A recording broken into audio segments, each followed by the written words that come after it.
Hello అండి. Welcome back to best of Swathi. నేనైతే ఈరోజు సజ్జ రొట్టెలు ఎలా చేయాలో చూయించానండి ఈ వీడియోలో. నేనైతే చపాతీ కర్రతో అయితే చేస్తానండి రొట్టెలు. చాలా ఈజీ అండి. చాలా తొందరగా కూడా అయితాయి మనకు. రొట్టెలు చేసినట్టే ఉండదసలు. ఎలా చేయాలో మీరు ఒకసారి చూసేయండి. ముందుగా అయితే నేను ఈ పిండిని అయితే ఇలా జల్లించుకున్నానన్నమాట. సజ్జ రొట్టెలైతే చేశాను నేను. తర్వాత ఒక గిన్నెలో నీళ్ళైతే పెట్టుకోవాలన్నమాట మనము. వాటర్ని మరిగించుకోవాలి. తర్వాత కొద్దిగా పొడిపిండిని అయితే తీసి పెట్టేసుకోవాలి మనం సైడుకు. తర్వాత వాటర్ అయితే ఇలా మరగాలన్నమాట. అయితేనే మనకు రొట్టెలు బాగా వస్తాయి. తర్వాత ఈ పిండిలో అయితే కొద్దిగా నువ్వులు వేసుకోవాలి. తర్వాత కొద్దిగా ఉప్పు వేసుకుంటున్నాను. తర్వాత దీన్ని మొత్తాన్ని అయితే ఒకసారి బాగా కలిపేసుకోవాలన్నమాట. ఇలా మొత్తాన్ని కలిపేసుకుంటున్నాను. తర్వాత ఇందాక నీరు మరిగించాం కదా, వాటినైతే కొద్దిగా వేసుకుంటూ పిండిని కలుపుకోవాలి. పిండిని మొత్తాన్ని కలిపేసుకోవాలి. మొత్తం వాటర్ ఒకటేసారి వేయకూడదు, పిండి మళ్ళీ పల్చగా అయిపోతుంది. ఇవి అయితే హెల్త్కు చాలా మంచిది అండి. మనం సజ్జ రొట్టెలు తీసుకోవడం వలన ఐరన్ పెరుగుతుంది బాడీలో. ఆకలి కూడా వేయదు అన్నమాట. బరువు తగ్గాలి అనుకునే వాళ్ళకు చాలా మంచి ఫుడ్ అని చెప్పొచ్చు ఇది. ఎందుకంటే ఒక 2 రొట్టెలు తింటే మనకు ఈవినింగ్ వరకు ఆకలి వేయదనమాట.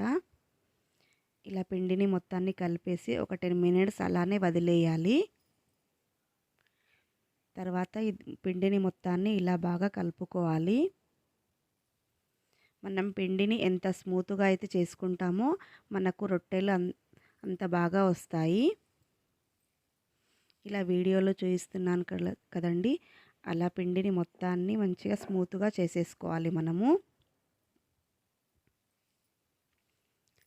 తర్వాత కొద్దిగా పొడి పిండి వేసుకోవాలి. ముందుగా చేయితో అయితే ఇలా ఒత్తుకోవాలన్నమాట మనం పిండిని. ఇలా చేతితో కొద్దిగా చేసుకుంటున్నాను నేను రొట్టెలాగా.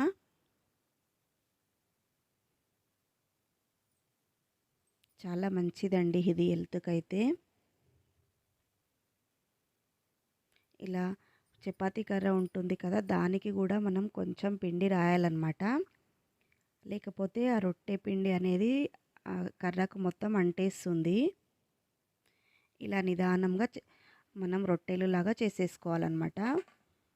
చపాతీలు ఎలా చేస్తామో అలాగే, కాకపోతే ఇది కొద్దిగా నెమ్మదిగా చేసుకోవాలి మనము. ఇలా మనకు రొట్టె కదలడం లేదంటే కింద పిండి అయిపోయిందని అర్థము. కొద్దిగా కింద పిండి వేసుకుంటూ మనం రొట్టెలాగా చేసేసుకోవాలి. సేమ్ జొన్న రొట్టెలు కూడా ఇలాగే చేసుకోవాలండి.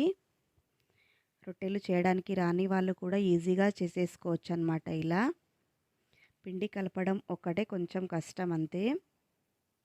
తర్వాత ఇలా రొట్టెని తీసేసి పెనం పైన వేసుకోవాలి. మనకు పిండి ఉన్న రొట్టె సైడు పైకి రావాలన్నమాట. ఇలా కిందిది పైకి రావాలి. తర్వాత ఇది కొద్దిగా కాలిన తర్వాత దీనిపైన కొద్దిగా వాటర్ వేసుకోవాలన్నమాట. రొట్టె మందంగా ఉన్న 2 వైపులా బాగా కాల్చాలండి. బాగా కాలిస్తే రొట్టె టేస్ట్ అనేది బాగుంటుందన్నమాట.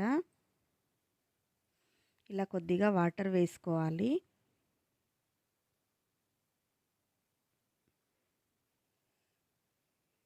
వాటర్ వేసుకొని 2 వైపులా కాల్చుకోవాలన్నమాట.